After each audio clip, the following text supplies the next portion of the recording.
Hello and welcome to this edition of the show. I'm your host, Brian Mallard, and this week we have a very special guest, Alissa Feudo. Hi. Alyssa, glad to have you on the show. Thank How are you doing today? Good. How are you? I'm doing quite well, thank you. Had a great gig last night with my band, and now I'm here, and this is awesome. Tell me a little bit about yourself. Where were you born? I was born in Northern Virginia. 1992. Cool. What did your parents do? My mom was actually a horse trainer, and my father was in the military, and then he went into cybersecurity. Cool. Yeah, so he's a computer whiz, and my mom is good with the horses and farms and everything like that. So she still does that? She does, yeah. That is awesome. Cybersecurity, so we're not that big after all, I guess. Huh? Infotainment, baby. So were your parents musical at all? A little bit. I know my mom sang in choir when she was younger, and my grandfather actually played guitar really well, and he sang. And my brother also played guitar and sang and wrote songs. Cool. So, yeah. Are they in bands? Do they do that now?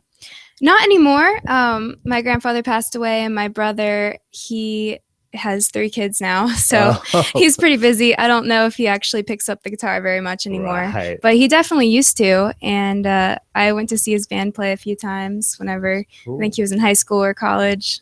What kind of music did he play? It was like punk rock, maybe. Oh, awesome. I'm not sure how he would classify it.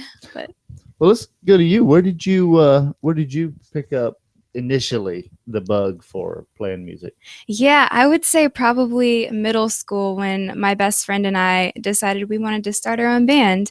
And I couldn't really do anything. I played flute, but I would try and play the drums and try and play guitar. And one time I even played maracas and xylophone on all these random songs. She's a really great drummer and singer, and she plays piano as well. So I don't know, we worked it out. It was fun. But that was whenever I decided music was the thing I wanted to become good at and do with my life. So you had that pivotal moment at that time. Mm-hmm. Well, let's talk a little bit about your start off with your learning to play, say, guitar, because that's what you'll be playing today. Mm-hmm. Also about your songwriting. Yeah. Where did you start learning to play the guitar? I started, I think it was early high school, maybe middle school. My brother actually gave me my first guitar. It was one of those 3/4 guitars, and that made it easy for my fingers and everything to learn how to play. Very cool. He taught me the first chords that I needed to write a song. I think I learned E minor, and I wrote an entire song just with E minor. And then, yeah, it's a great chord. And then I slowly learned more, and I've always been more focused on singing, so I never really got really into guitar, but I use it to facilitate my songwriting and singing. Very well, too. Thank you. Well, let's go a little bit before we're going to get to your singing. I want to highlight that, but what got you started? Because a lot of people play music and they just do cover bands, cover music. What led you into wanting to write your own stuff? I think it just kind of came naturally to me. If you play music, I thought you write music. It wasn't really a thing for me to cover songs. Even whenever my friend and I had our bands, we would write music. Even when I couldn't play instruments, I would just sing whatever I could make up. And I did learn songs as well and sing along with covers, obviously. But yeah, it just kind of came natural to write your own music. What did you write about back in those days? I think I just took the cliches of what I heard in music on the radio and tried to sort of remake that in my own way. Cool. Not a lot of it was based off personal experience at that point. It was more just, what is a good song? And I tried to write one. But now I base it off of more personal experience and actual emotions, and I try to add my own feel to it. Now, at what point did you start to actually to base it off your own feelings? I would say probably high school when I was, I don't know, better at writing and not so much just copying everybody. So yeah, a few years after. Well, now let's talk about your vocals, your singing. You said that the guitar was always basically just a little background to accentuate your singing. Mhm. Tell me a little bit about your training in that, or how you started singing, or the progression as far as that's concerned. Yeah, well, I just I did a lot of listening to artists I liked and trying to emulate them, but somehow I didn't end up ever sounding like anybody. I'm still to this day, I'm terrible at impressions. Like I can't very well impersonate any artist, but a lot of it was just my own like perceiving. I would record myself. I still think that's one of the best things you can do to improve is you record yourself and you hear how you sound, because it sounds way different whenever you're just hearing yourself sing versus on an actual recording. And I did go to a few vocal coaches here and there. I've never stayed consistent because it costs a lot of money to go to vocal coaching. Yes, you're my vocal coach. And we actually have one of our vocal coaches here in the studio with us, Catherine Childry. Yes. And so I still just record myself and try to do whatever I think sounds good. And That's cool. It's a slow process, but I'm learning. What do you most like? What subject matters or subject matter are you most likely to write about today? It depends. I try and write about things that are different than just the standard love song, breakup song sort of deal. Obviously, if I have emotions about that, I'll write it. But now I try and do more like thought-provoking, I don't know, concepts, if you will, just like things that are different. I don't really know how to describe it. Well, that's cool. That's cool because I mean, there's 100 gajillion breakup love songs out there, and it's always refreshing to hear somebody do something that is a little groundbreaking, a little off the beaten path, I guess you'd say. Yeah. So you've been playing around quite a bit. I mean, I've seen you at Fountain City Coffee Shop, from the time to time, but you are getting a lot of gigs around. You say you travel a lot. Is that for music or?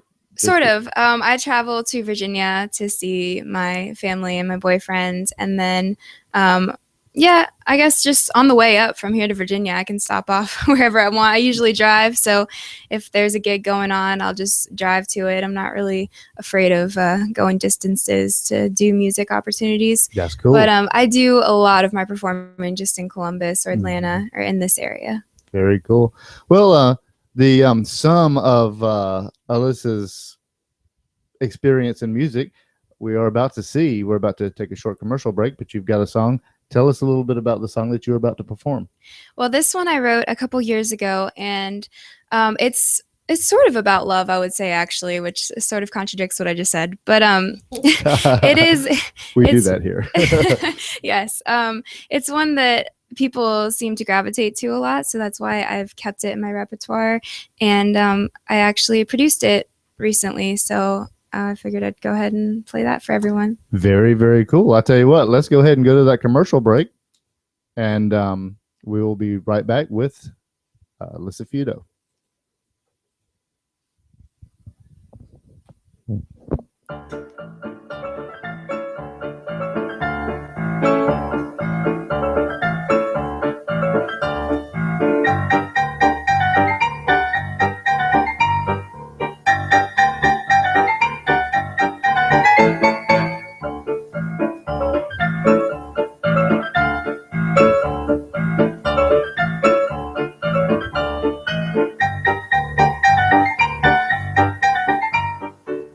Timeless beauty at the Gypsy Cherub, 3760 Woodruff Road, Columbus, Georgia. Class is back in style.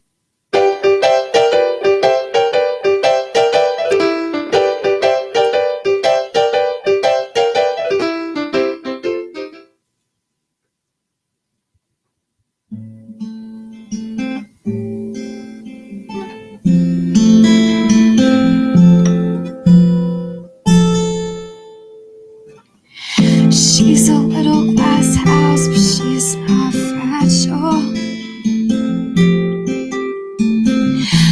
Nothing in this world can make her walls shake.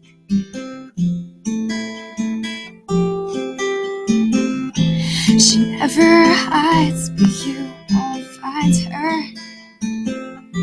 'Cause through the glass, all you'll see is a hurricane.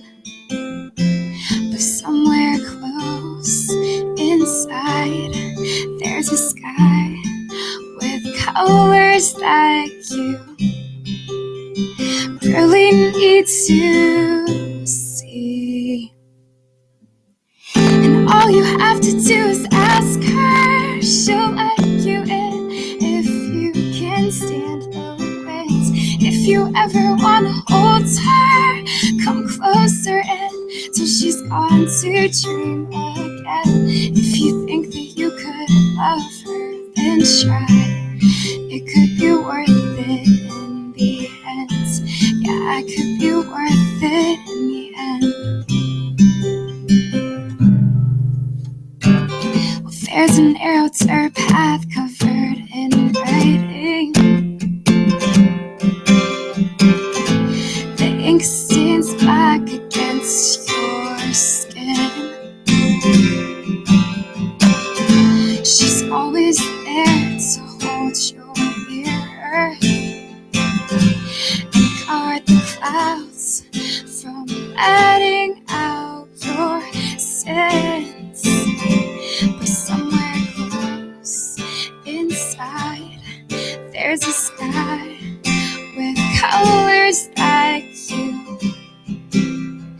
really need to see. All you have to do is ask her, she'll let you in if you can stand the winds. If you ever wanna hold her, come closer in till she's gone to dream again. If you think that you could love her, then try. It could be worth it in the end. Yeah, it could be worth it in the end.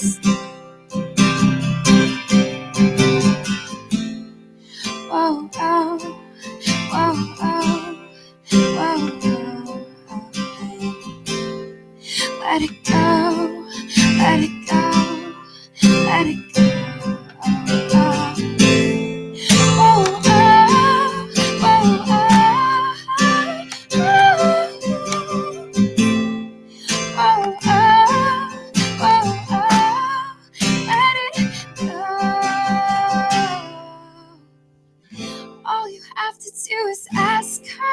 She'll let you in if you can stand the winds. If you ever wanna hold her, come closer in till she's gone to dream again. All you have to do is ask her, she'll let you in if you can stand the winds. If you ever wanna hold her, come closer in till she's gone to dream again. If you think that you could love her, then try. It could be worth it in the end. Yeah, I could be worth it in the end. She's a little glass house, but she's not fragile. All right.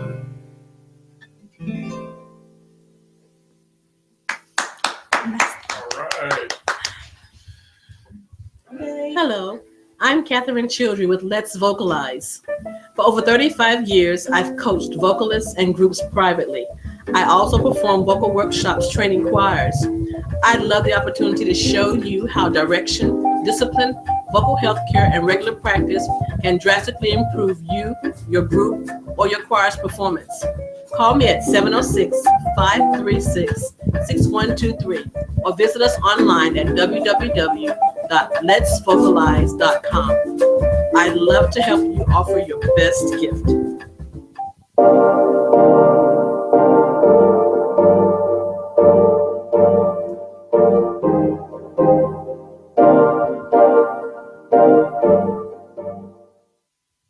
Hello and welcome back to the show. You just heard Alissa Feudo play her song Hurricane. Let's talk a little bit about that. we're gonna go in shortly to where you can find all this gold, as John Stewart said, turning music into gold, and there is certainly some gold. Tell me a little bit about the backstory of that song. Okay, well, this one's hard to explain. Anytime people ask me to explain it, I kind of mess up. So we'll see what happens. I wrote it in college at a point in my life when I was sort of trying to figure out, I guess, who I was and who I wanted to be. And there's a lot, whenever, especially in love and just in friendships, anything in college, really, you're trying to make sure people see you for who you are and not just your surface qualities, and that people really understand, like, I don't know, what it's like to know you. So I guess in a sense that's the motivation behind writing it. And I don't know. I don't really know how to explain it, but No, that's yeah. cool. That's cool. Completely understandable. I know that I was working with Matt Austin for a little while, and he was very, very impressed by the song. It's a great song, that's beautiful nice. song. And where did you record it? I recorded it well this past year with ZK Productions in Atlanta, Cool. Zach and Kenneth, and they are super talented. They actually worked with like Cartel and Mayday Parade and bands like that. Cool. So it was a little bit of a switch to work with me, but yeah, they did a great job. They did a great job. Fantastic job. Now, you tell me a little bit about your current music career, because you do a lot of gigs. Tell me about some of the places you're playing. Yeah, well, I actually played at Wild Wing Cafe last night, and I play sometimes at Callaway Gardens, the Vineyard Restaurant. Cool. I play a lot of coffee shops, so obviously Fountain City Coffee, Iron Bank, and just wherever I can find a festival or something to play at, I'll do that. Very cool. And Yeah. you guys out there that are like bookers, just if you need to book Alissa, just hit me up, and I've got the contact information. Yes. We'll get her hired some places. Now, let's go back a little bit. As you were coming along, what kind of music did you grow up listening to?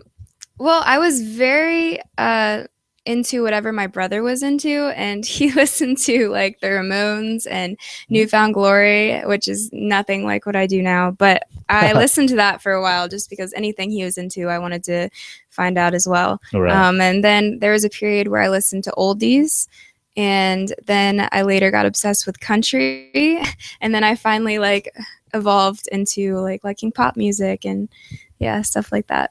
So that's what you listen to now. Who's your favorite singer? I have a lot. I really like Ellie Goulding for her unique voice, and love Ed Sheeran. I don't know. There's just a lot of people. Kelly Clarkson's got killer pipes, and yeah, that's true. I mean, a lot of the pop singers now, like Ariana Grande, and yeah, they're all amazing. So very cool. Now, where would you like to take your music? Ideally, I would like to either write songs for artists that are like on the radio, or one day have my music on the radio. And yeah, I just want to be able to support myself by doing music. That's like my main goal, to be able to make this a true career. Now that's something that's always interested me. I'm sorry, Brian, I didn't mean to interrupt you. What would you prefer as an artist, to write or perform, if you got to choose which arena you wanted to go in? Yeah, I'm not sure. I love both. Obviously, as you could tell from me just performing, I get nervous performing, and then I'm not happy with my performance. So maybe songwriting, but I do like performing as well, especially when I'm like on my game and I don't feel nervous and stuff like that. It's a cool thing too. Interesting subject, because I mean, you could do both, because like back in the '60s, everybody did everybody's songs. Everybody was writing for everybody. Wanted Man by Johnny Cash was written by Johnny Cash and Bob Dylan, because they used to get together and write songs. You obviously have a phenomenal songwriting capability or ability, but it would be a waste for you to just write for somebody else, because you have such a beautiful voice that if nothing else, you would at least need to do both. Yeah, ideally I would want to, but I'm fine with like giving, I don't know, there's some songs I write that I'm like, I'm not giving that to anyone. I want to keep that for myself. But others that sometimes I'll be inspired to write a song that isn't even really my style. So I'll want to give that song to someone else. Right. So yeah, a mix of both would be ideal. Speaking of, excuse me, Brian, speaking of having an original sound, I've had the wonderful privilege of working with you in the studio and have heard that awesome sound that you do bring forth when you sing. And I know that that sound wasn't just born with you. So I know that over the number of years, it's taking you some time to tweak that sound to make it as original as it is. And it is a beautiful sound. Thank you. How long have you worked with your voice as far as from the time you first started singing to get the sound you have right now? Yeah, I would say, well, I've been singing for maybe like 8 years now. And I started off singing country, so I actually had more of like a country voice just because that's what I listened to. And then I think I started realizing like I can make my voice sound what I want it to a couple years after that. So probably the last like 5 years or so, I've been working to just get it how I want it to sound. I don't even really do more than listen and say, I like that versus I don't like that. Like that's really all it is. It's just I try and make my palette and everything come out the way I want it to sound. You've got a large following. I'm watching you here on YouTube. You've got almost 1,500 people that are following you, which it's a good following. So I anticipate some wonderful things from you in the future. Thank you. I hope so. Let's talk a little bit about something that we were talking about off camera. Is people that have like producers that have contacted you to put vocals on their music, and go into that a little bit.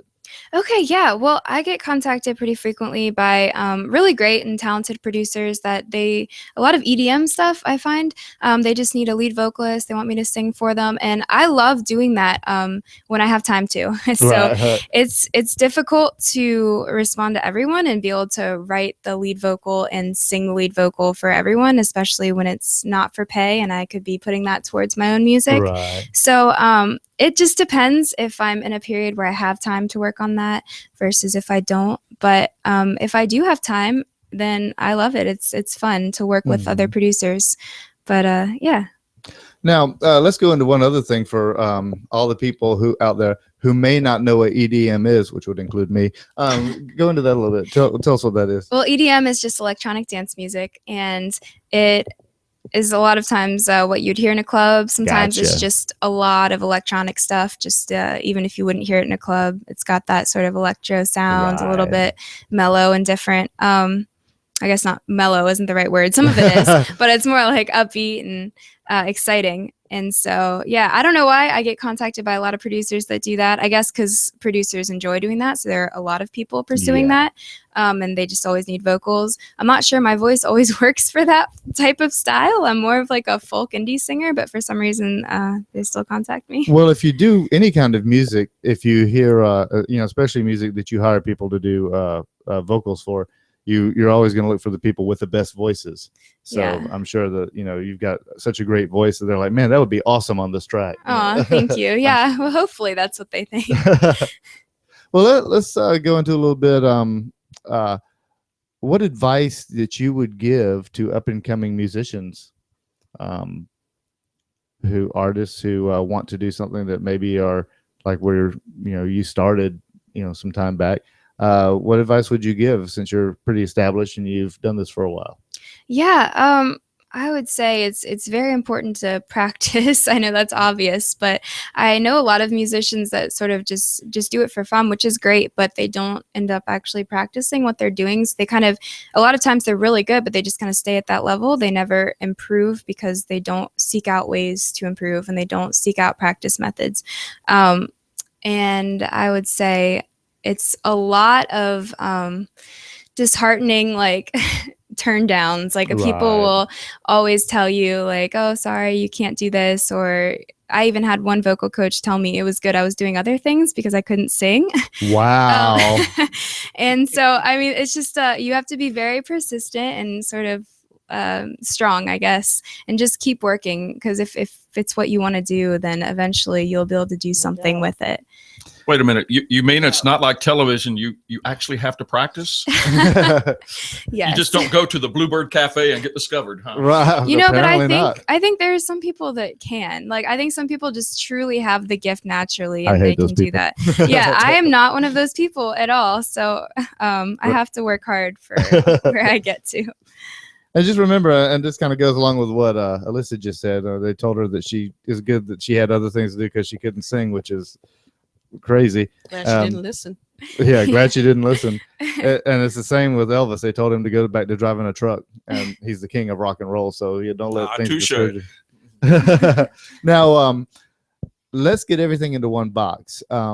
Where can they find all of your stuff? Let's lay it all out there so that people can, take notes and go straight to your websites and download all your stuff. Yeah. Okay. Well, I have first just my website is alissafeudo.com. I've got everything there.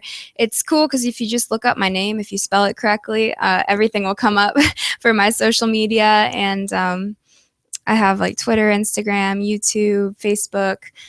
My singles, I have 2. One, Hurricane, which you just heard, and then Insomnia is another one. And those are on iTunes. I believe they're on Spotify, Amazon, and my website, of course, Bandcamp.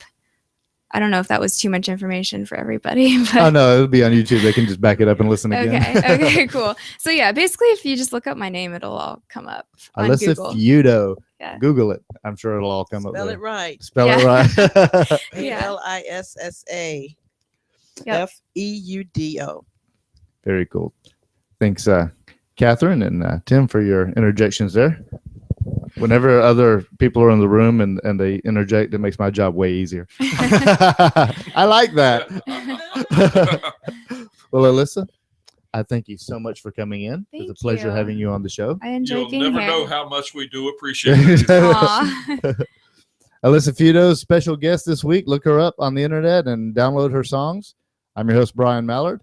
We will have a little bit different show next week. I will be out of town. So Shane Pittman will be in with a nice little, some interesting stuff. So come and check it out. Until next time,